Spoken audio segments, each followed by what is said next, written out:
When people hear family business, they imagine something warm. Handshakes over breakfast. Generational secrets passed down with recipes and sawdust. Maybe matching polos. They don't picture board meetings where your mom calls you a liability, or your older brother threatens to streamline you out of relevance. But welcome to my life. The company was called Hollander and Sons, because apparently women didn't exist when Grandpa printed the original signage in 1973. It started as a hardware store in a Midwest town so small we still don't have Uber. By the time I was born, it had grown into a small regional empire. 7 stores, warehouse, online inventory, even a jingle. Dad ran it like a mission. Respect your staff. Keep your word. Don't cheap out on duct tape, it always comes back to haunt you. When he died unexpectedly 6 years ago, the business passed down to Mom, my brother Nathan, and me. We each got a piece of it. Nathan got the title, CEO. I got the spreadsheets. And Mom? She got the power. I never minded not being the face of things. I wasn't flashy like Nathan. He could sell lawnmowers to people in apartments. I was the one behind the curtain, ops, finance, logistics. I knew the system better than anyone. While Nathan filmed YouTube ads and ran team-building paintball retreats, I ran the numbers, cleaned up his budget messes, and kept the warehouses from collapsing into chaos. They used to call me the quiet engine. Until the day they decided to cut the engine entirely. It started small. They stopped CCing me on planning emails. Suddenly meetings were just a quick huddle. I wasn't invited to. I brought it up once, just once, and Mom said, "Eli, not everything needs your input." That was funny. Considering I'd built the inventory system they still used. I stayed quiet. Thought I was being paranoid. Then last month, it happened. I was at home, eating leftover stir-fry and reviewing shipping logs when my phone buzzed. A voicemail. From Mom. I hit play. "Eli. We've made a decision. You're no longer going to be involved in the company's leadership. Please expect a call from our lawyer to begin the paperwork. This isn't personal, it's just business. I hope you understand." There was a long pause. Like maybe she regretted how cold it sounded. Then the voicemail ended. "No. Love you? No. We'll talk." Just a corporate termination in 14 seconds or less. I stared at the screen for a while. Then I texted her one word. Understood. Not because I agreed. But because I didn't need to argue. They thought I was just another passive shareholder. What they forgot was that my 27% stake wasn't dead weight. It was a lever. And I was done waiting to pull it. If you'd asked me 5 years ago where I saw myself at 35, I would have said, still running the numbers, probably with a little less hair and a little more respect. I wasn't dreaming big. Just fair. The truth is, when Dad died, the business broke in ways none of us wanted to admit. He'd been the anchor. The referee. The buffer between Mom's laser focus and Nathan's chaos energy. Without him, it became a tug-of-war. And no one ever pulled me. Nathan was the heir apparent. The leader. Even though his main skill was delivering confident answers to questions no one asked. He used to say things like, "We need to modernize," right before dropping $12,000 on a drone that got stuck in a tree outside our Mankato location. Mom never stopped him. She loved calling him visionary. She called me dependable. You know, the kind of compliment they give printers and ceiling tiles. But here's the thing, I didn't resent it at first. I figured, let Nathan wave the flag. Let Mom manage the staff Christmas party budget like it was the Pentagon. I was content building the parts no one saw, the stuff that actually worked. I automated our supplier orders. Cut waste by 14%. Negotiated a contract with a regional shipping partner that saved us nearly $200,000 in a single year. Nathan called it wizard stuff, and then forgot to invite me to the quarterly shareholders meeting. Twice. The moment it started to shift was a year ago. Nathan announced we were going lean. A phrase he clearly read in one LinkedIn post and decided meant fire people and look like a genius. He slashed warehouse hours. Removed part-time positions. He reorganized, my department by giving half my work to an intern named Brenna who once asked if spreadsheets could get viruses. I pushed back. Mom called me dramatic. "You're resisting progress," she said. "Nathan's trying to grow the brand. You're clinging to a version of the company that only works on paper." "Mom," I said, "it literally works because of paper. That's how inventory tracking happens." She didn't laugh. Then came the software fiasco. Nathan greenlit a flashy new inventory system, sold to us by a guy in a blazer with no shirt under it. It cost more than our entire annual marketing budget. I warned them, it was incompatible with our database, poorly reviewed, and probably coded by feral interns in a startup sweatshop. They installed it anyway. Within 2 weeks, 2 locations oversold lawnmowers we didn't have. One warehouse shipped 37 snowblowers to a customer in Florida. Our return system crashed for 10 days. I fixed it. Quietly. "No, thank you." "No. You were right. Just another skipped meeting and a memo about streamlining leadership roles." So yeah, when I got that voicemail, it didn't feel sudden. It felt like watching someone push you toward the door for a year and finally just shove. But what they didn't know, I'd seen this coming. 6 months earlier, an old friend of Dad's, a guy named Carl who ran a supply chain firm out of Milwaukee, took me to lunch and said, "If you ever want out, let me know. There are people who'd pay to have a slice of Hollander and Sons." I laughed at the time. Told him I wasn't going anywhere. But now, my family had made the decision for me. And I still had that number. I scrolled through my contacts, found Carl, escape plan, and hit dial. It rang once before I heard his voice. Well, he said. "Tell me you're ready." I took a breath. "Yeah," I said. "Let's talk numbers." Because they may have pushed me out of the building. But I still had the keys to the side door. Carl didn't waste time. He sent over a rough proposal the next morning. Nothing flashy, just a 5-line email with a very big number and one question. "Still interested?" I stared at it while chewing a piece of burnt toast. My stomach flipped like I'd just leaned back in a chair too far. This wasn't just a sale. This was the kind of move that changed things forever, for them, and for me. My 27% stake wasn't majority, but it wasn't pocket change either. It came with voting rights, board influence, veto power over certain decisions.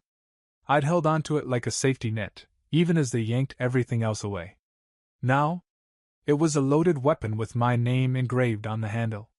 Carl's firm, Lasker Group, was discreet but aggressive. They didn't just buy shares. They bought leverage, influence, foot in the door. And if they acquired mine, they'd have enough control to stall decisions, redirect funds, call emergency board meetings. It was like selling your piece of the chessboard to someone who actually knew how to play. I emailed Carl back 2 words. "Let's meet." We signed an NDA over tacos. Classic Carl. Then I laid everything out, my rights, my responsibilities, the fine print in the shareholder agreement that most people in my family had probably never even read. Carl whistled when he saw my documentation. "You were prepared," he said. "No," I replied. I was ignored. The next 2 weeks were a blur. Lawyers. Paperwork. A forensic review of our company's books, which Carl's team conducted with the gleeful energy of kids solving a mystery. I kept everything quiet. Still showed up to the quarterly call.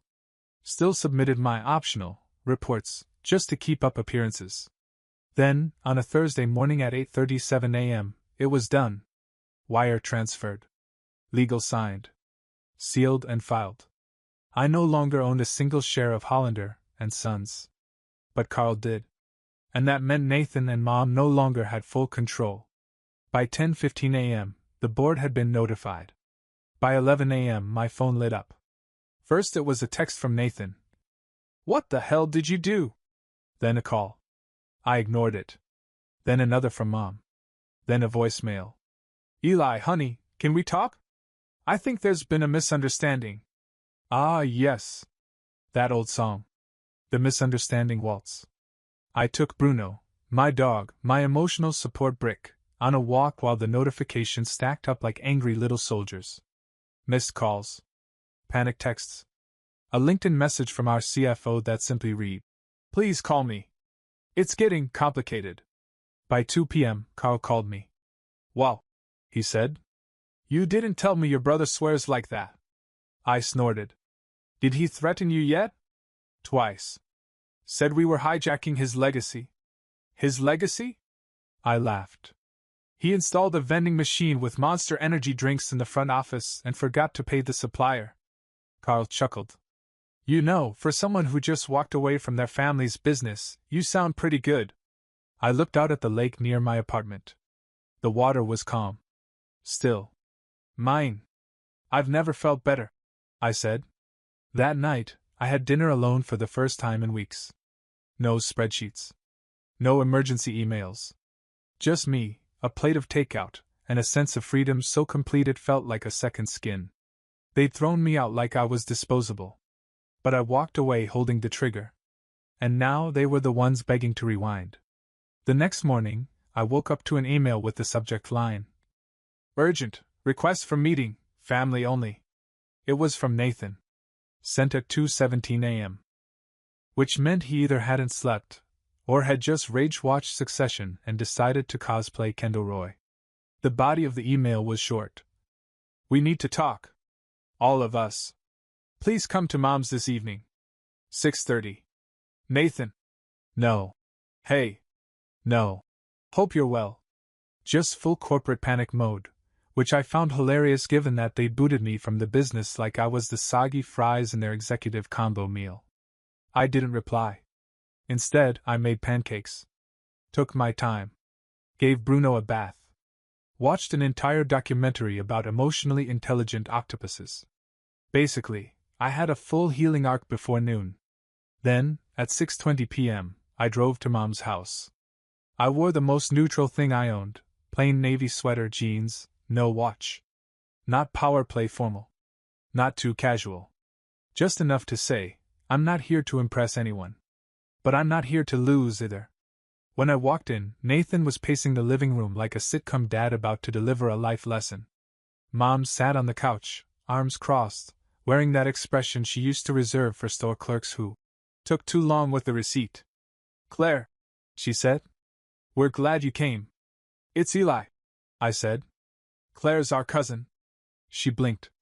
Nathan muttered, "Jesus, Mom." "Right," she said quickly. This whole thing has been very stressful." "Not for me," I said, sitting down. "I've actually slept great." Nathan stopped pacing. "You sold your shares to a competitor." "Not a competitor," I corrected. "An investor. You should really read Carl's proposal.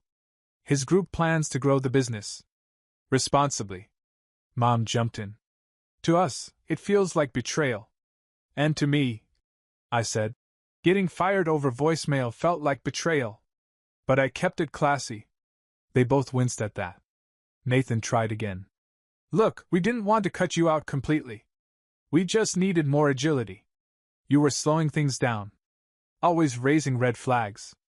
Red flags like, don't install broken inventory software? Or don't lay off half the warehouse staff in Q4? That's not the point," he snapped. "It's exactly the point," I said. "You wanted to make risky plays. I wanted to protect Dad's company. You wanted control. I had control. So you pushed me out." Mom leaned in. "We thought you'd come back. That we could work it out." Quietly. "You didn't think I'd leave." Silence. "You thought I'd do what I always do," I continued. "Eat the disrespect. Keep the peace. Show up anyway." They didn't answer. "And you were half right. I did show up. Just not the way you expected." Nathan looked like he was chewing glass. "Okay," he said finally. "We get it. You proved your point. Now what? What do you want?" That made me laugh. "I don't want anything from you," I said. "I'm not here to reverse the sale. I'm not here to be bought off. I'm just here to say, you made your decision. I made mine. So that's it," Mom said, voice cracking. "You're just done with us. I'm done being a background character in my own legacy." I stood. Enjoy the business. What's left of it? As I walked out, Nathan called after me. You think Carl gives a damn about Dad's values? I paused in the doorway. I think Carl's not my brother, I said. And right now, that's working in his favor. Then I shut the door behind me. And this time, no one followed. You know you've made the right move when people stop pretending they're not angry. The morning after I sold my shares, I woke up to a phone vibrating off my nightstand. 17 missed calls. 5 voicemails.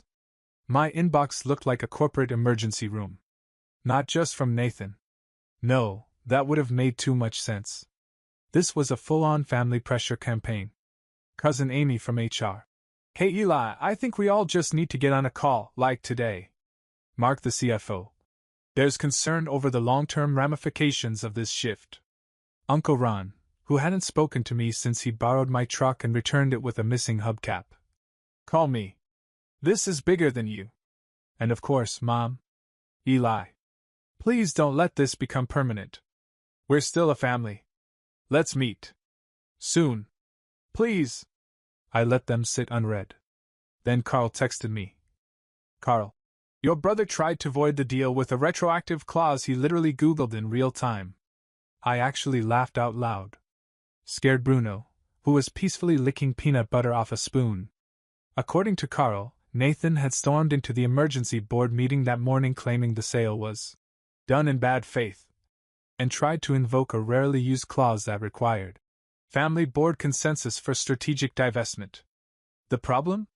That clause was removed in 2019 by Nathan in an email that started with, "Let's reduce red tape and get agile." It was like watching someone get hoisted by their own LinkedIn post. The board didn't buy it. 2 members abstained. 1 laughed. Janice again. Queen of bourbon-fueled boardroom drama. I poured a second cup of coffee. Sat back. Watched the fire spread, metaphorically. Then possibly literally, since I got another ping from Carl that said, Nathan is now threatening to sue you for malicious intent. I think he just threw a pen. At around 2 p.m., a very long email from Nathan hit my inbox. Subject: Moving forward as a family, a proposal for reintegration. The body was 1,600 words of nothing. Corporate apology meets gaslighty plea meets. Let's not let emotions cloud our legacy. It included words like reconciliation strategy, shared vision, and my personal favorite, we should recalibrate expectations with compassion. I didn't respond. I filed it in a folder I labeled Audacity, Exhibit Archive. That night, I went for a walk. Crisp air, soft wind, that electric feeling of spring before summer where the world feels a little too quiet, like it's waiting for something. And sure enough, something was waiting. Nathan. He was leaning against the railing outside my building, hoodie half-zipped, khakis wrinkled, jaw clenched so tight he looked like he was trying to crush regret into a diamond. You blocked me, he said. You fired me, I replied. Yours was just more expensive. I didn't mean for it to go like this. You never do. He looked down. You were never supposed to actually go through with it. Selling your stake like that? That's nuclear. No, Nathan. Voicemail firing your brother is nuclear. What I did was clean. He winced. We were under pressure. You were slowing things down. I shrugged. Maybe. But I was the only one keeping it steady. He stepped forward. Look, I know I messed up. We messed up. You've been holding this place together longer than anyone knew. But we can fix it. I raised an eyebrow. We? He hesitated. I mean you. You can fix it. Come back. Take your seat back. No. What do you mean, no? I mean no, Nathan. You can't fire someone, gut their legacy, and then ask for a do-over when it bites you in the ass. He looked stunned. I don't know how to fix this, he said, voice small. Then don't. He blinked. Don't? You don't get to fix this. You get to live with it. Like I lived with your disrespect for 6 years. Like I lived with being the one who cleaned up after your visions. Like I lived with pretending I was lucky to be included. He didn't answer. And for the first time since I sold, I felt it, Not just peace, but pride. I walked past him, up the steps, into my building. Didn't look back. The fallout came fast, and petty. 3 days after Nathan cornered me outside my building, I got a letter in the mail. Yes. A literal letter. Unofficial Hollander and Sons stationery. Like it was 1982 and they were breaking up with me via fax machine. It was a cease and desist. Allegedly for misrepresentation of shareholder intent and violation of internal culture code. Carl scanned it, laughed, and replied with a single line. Your internal culture code has no legal jurisdiction. Also, LOL. That's when I knew Nathan was spiraling. They'd lost their buffer. And more importantly, they'd lost their control. The emails slowed. The calls stopped. I imagined them sitting in that boardroom, trying to pretend everything was fine while slowly realizing they were steering a ship built out of spite and denial. Meanwhile, I was thriving. I slept in. Ate pancakes at 11. Started taking long walks with Bruno without checking my email every 7 minutes. I even started drafting a business plan, nothing concrete yet, just an idea for a consulting firm that helped family businesses not implode like ours did. Then, out of nowhere, Mom called. Not a voicemail. Not a text. A real call.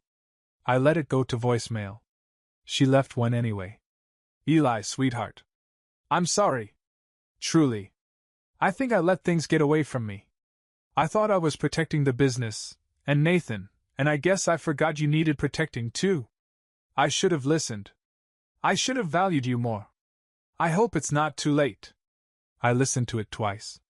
Once for the words. Once for the tone. It sounded real. But here's the thing about apologies. They can be sincere and still too late. Damage doesn't reverse just because someone regrets it.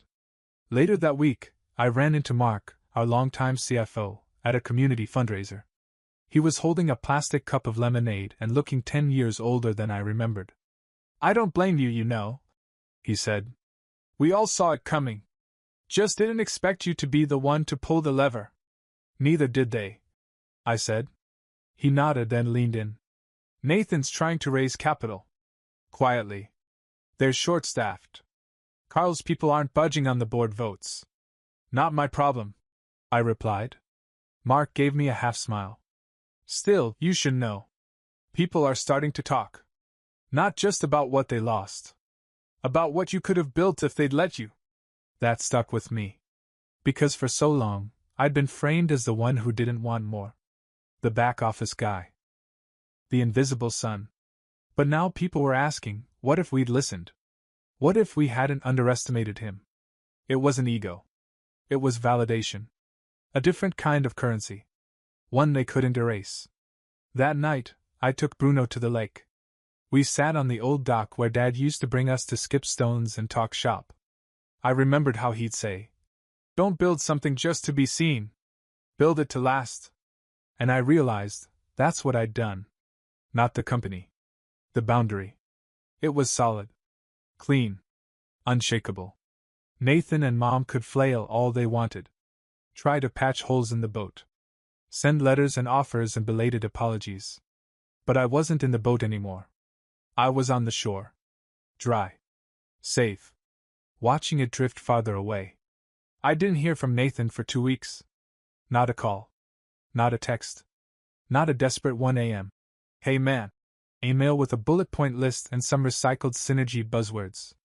I figured he was either finally getting the message, or plotting something stupid and dramatic. Spoiler, it was the second one. One Thursday afternoon, I walked into my building and found him sitting on the lobby bench like a man waiting to be judged by St. Peter himself. He was wearing a dress shirt with the sleeves rolled up and a look like he hadn't slept in 3 days. He stood when he saw me. Nervous. But trying to look confident. Can we talk? I'm assuming you didn't drive across town to compliment my mailroom.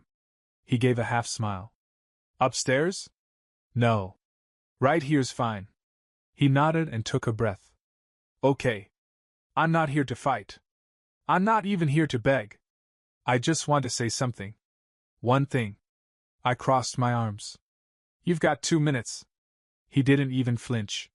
He just launched right in. I messed up. he said. Not just this past month. Not just firing you. All of it. I've been treating this business like a trophy. Like if I could shine it enough, Dad would. I don't know. Be proud. That hit a nerve. And I thought if I was loud enough, bold enough, people would follow me. That you would follow me. Because you always did. I didn't follow, I said. I just stopped resisting. Nathan nodded. You were right. About the software. About the layoffs. About Carl. Hell, about Janice. She told me to my face, Eli would have never let this happen. Janice is a real one, I muttered. He laughed. Then rubbed his face, suddenly looking way older than 38. The board won't listen to me anymore, he said. Carl's got them.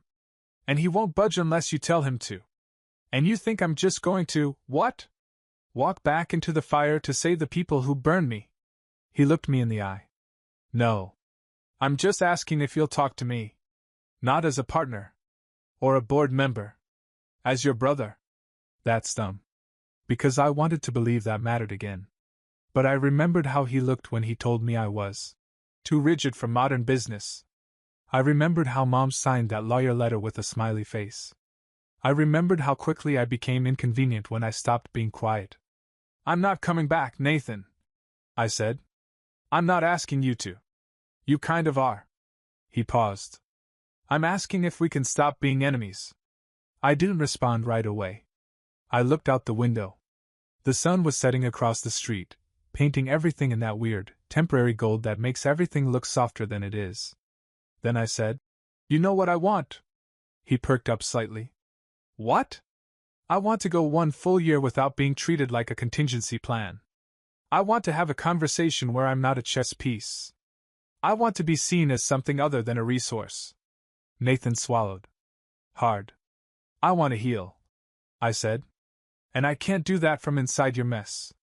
He nodded, slowly. Like it hurt. I get that. He offered his hand. I didn't shake it. Instead, I said, I hope you figure it out. Then I turned and walked upstairs. And this time, the guilt wasn't mine to carry. 3 months later, I got a postcard from Nathan. Not an email. Not a certified letter. A real, handwritten postcard, blue ink slightly smudged, postmarked from Arizona. Front, a photo of the Grand Canyon. Back 4 words. Still figuring it out. N. No apology. No ask. Just acknowledgement. And weirdly, that was enough. Because by then, I'd moved on.